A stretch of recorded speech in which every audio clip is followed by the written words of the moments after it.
Penonton.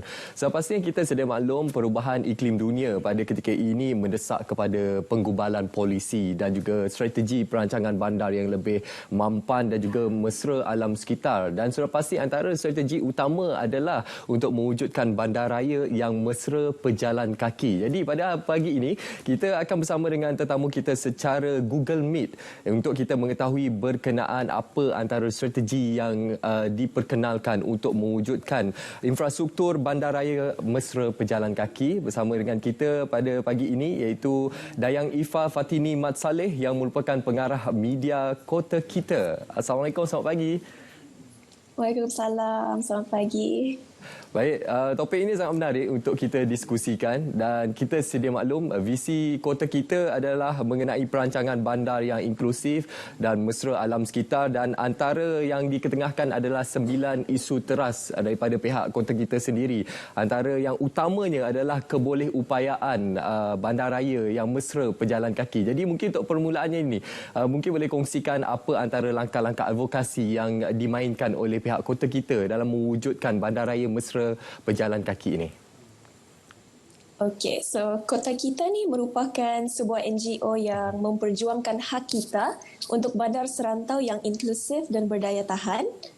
Idea ini sebenarnya dilahirkan apabila kami sendiri melihat kedaifan infrastruktur di Sabah, khususnya sewaktu penularan wabak pandemik COVID-19 yang telah menyukarkan pergerakan unit kesihatan negara dalam menyalurkan bantuan. Oleh itu, kami dari Kota Kita merasakan wujudnya kepentingan dalam memberi fokus tentang pembangunan bandar serantau selain kepentingan dalam menyuarakan pendapat kami sebagai rakyat Sabah sendiri bagi memastikan kisah dan cerita-cerita mengenai perancangan bandar Sabah turut disertakan dalam naratif keseluruhan pembangunan bandar. Sebagai sebuah NGO, kami telah membuka ruang kepada masyarakat untuk mencetus perbualan tentang pembangunan bandar, terutamanya berkaitan aspek bandar mampan dengan menggalakkan kebolehcapaian, mesra pejalan kaki dan memperkasakan masyarakat agar kita dilibatkan dalam pelan pembangunan bandar secara langsung. Okey, itu antara visi-visi utama daripada pihak Kota Kita lah untuk kita melaksanakan bandaraya mampan khususnya mesra alam sekitar. Khususnya dalam pada ketika ini kita berbicara berkenaan mesra pejalan kaki.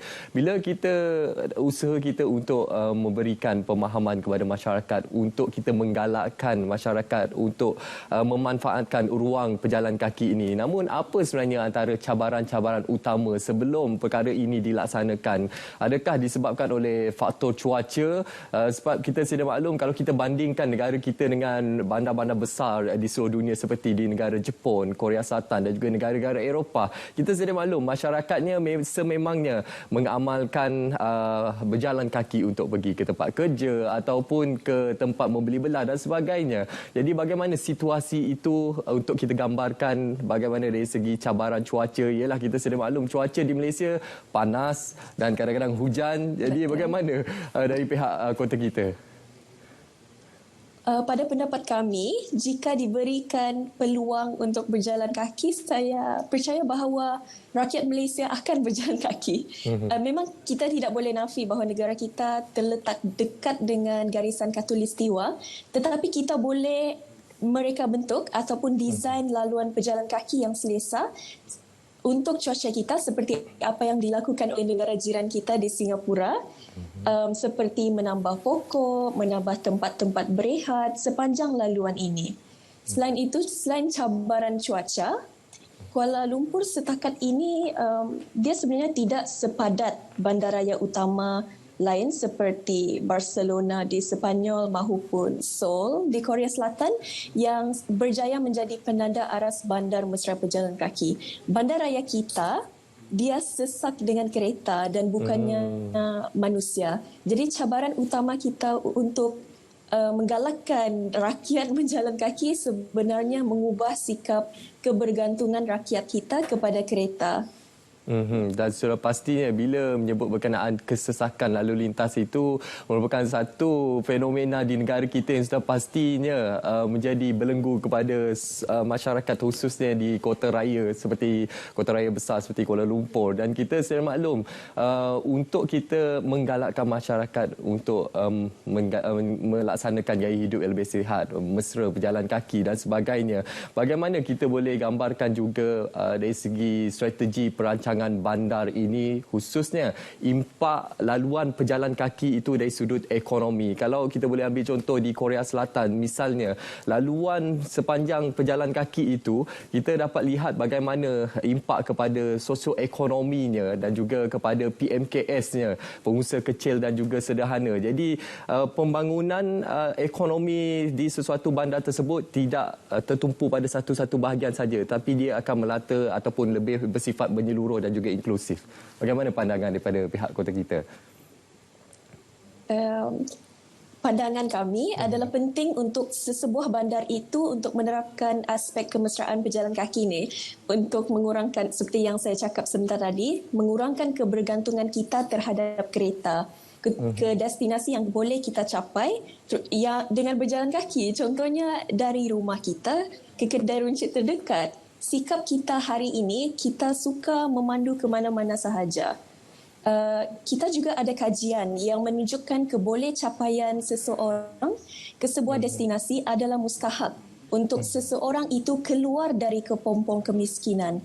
Kerana ini menggalakkan ekonomi setempat seperti memberi seseorang itu peluang pekerjaan.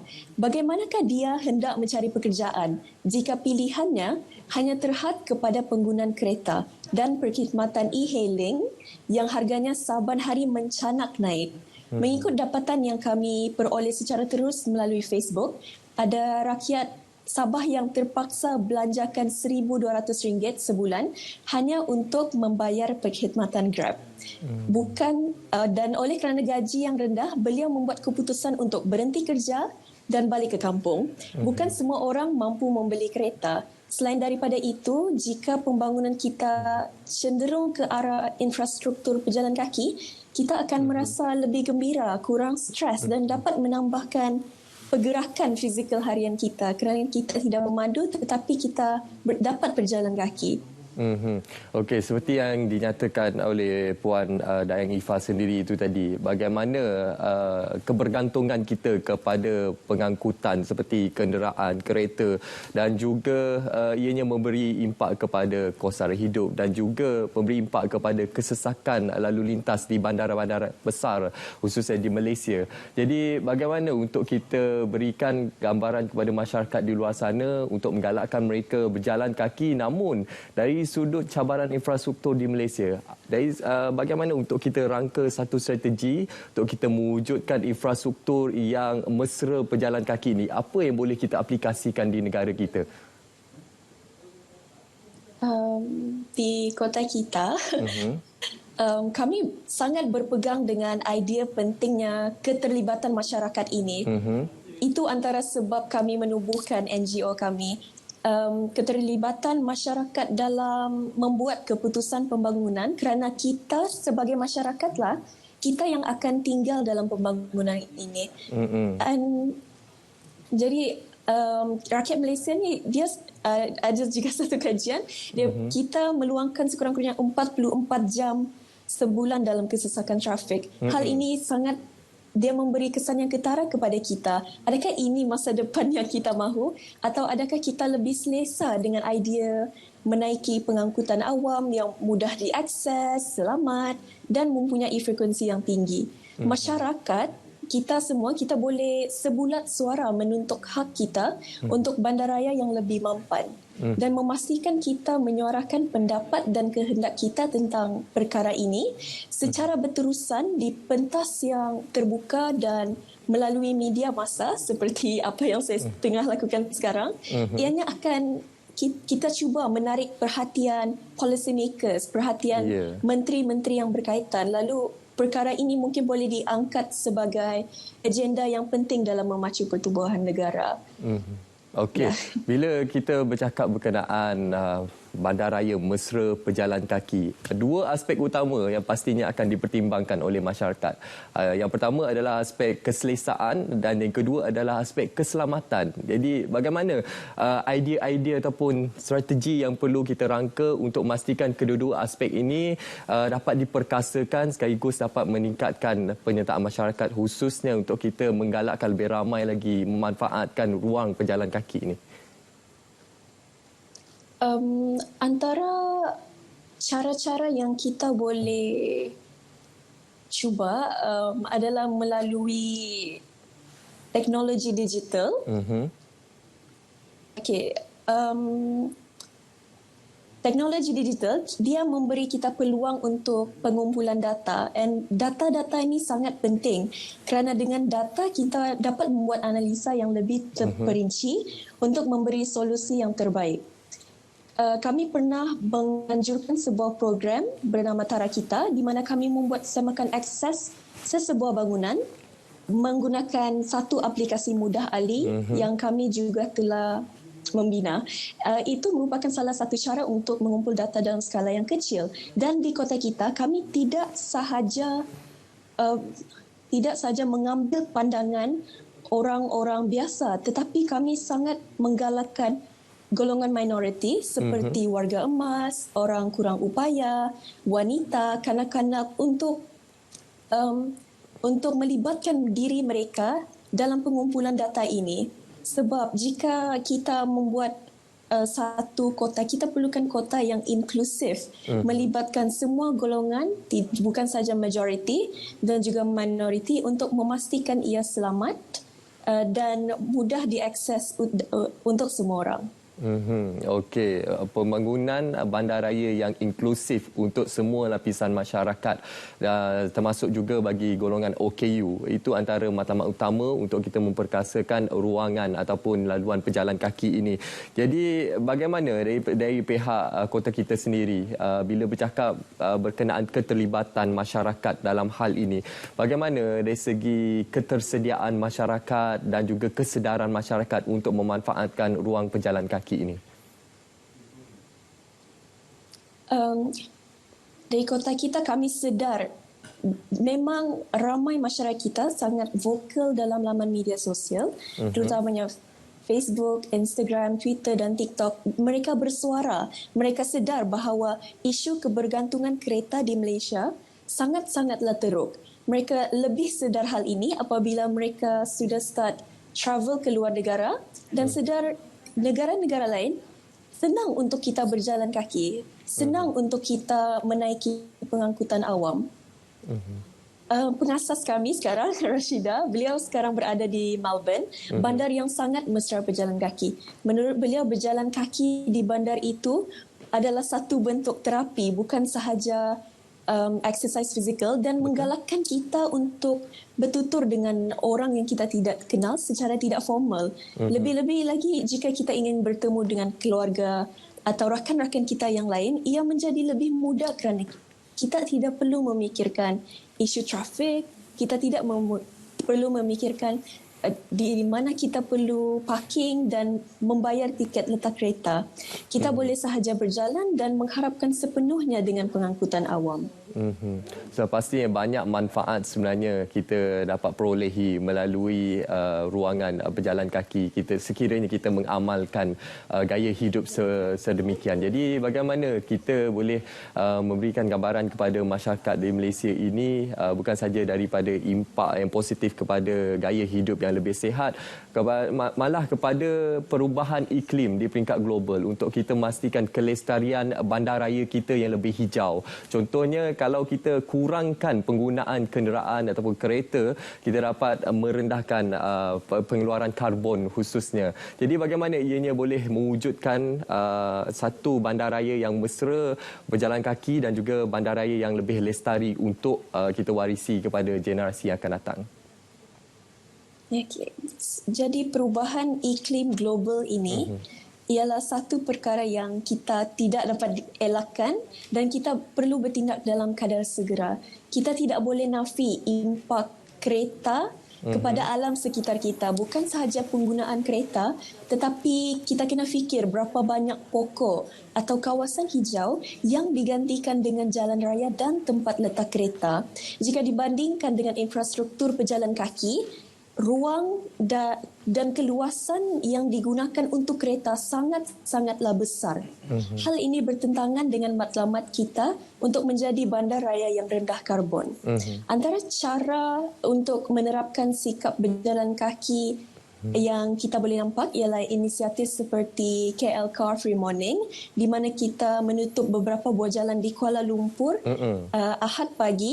Itu adalah inisiatif yang boleh to raise awareness among rakyat dan penyediaan pengangkutan awam yang kondusif, yang menepati masa, yang mudah diakses untuk semua orang.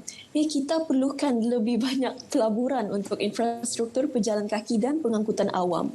Dan kami memohon agar semua perancangan dan maklumat berkaitan pembangunan dan infrastruktur awam untuk diwar-warkan kepada umum dalam format yang mudah untuk diakses. Maksudnya dia perlu menjadi sangat-sangat transparan untuk semua orang. Dan dua perkara ini tidak boleh dipisahkan kerana antara salah satu rakyat tidak memilih menaiki pengangkutan awam ialah terputusnya akses dari rumah ke stesen yang terdekat. Kita cakap pasal global warming sekarang ni dan kita perlu mengurangkan kebergantungan kita terhadap kereta.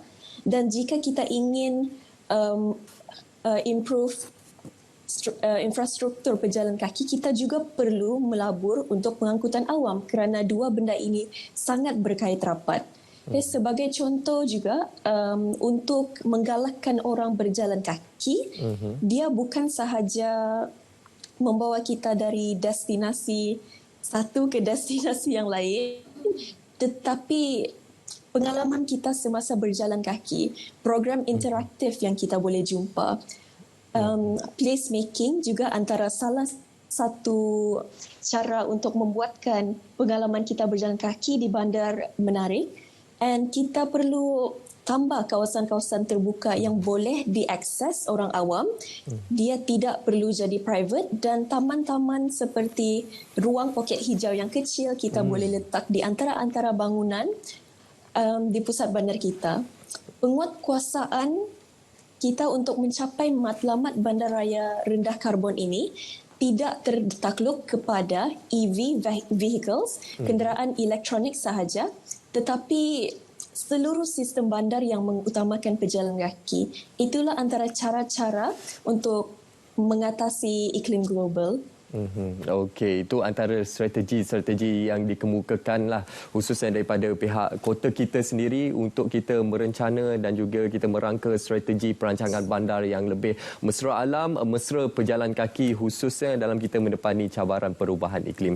Terima kasih saya ucapkan kepada Dayang Ifah Fatini Mat Saleh, pengarah media kota kita, atas perkongsian pada pagi ini. Terima kasih. Terima kasih.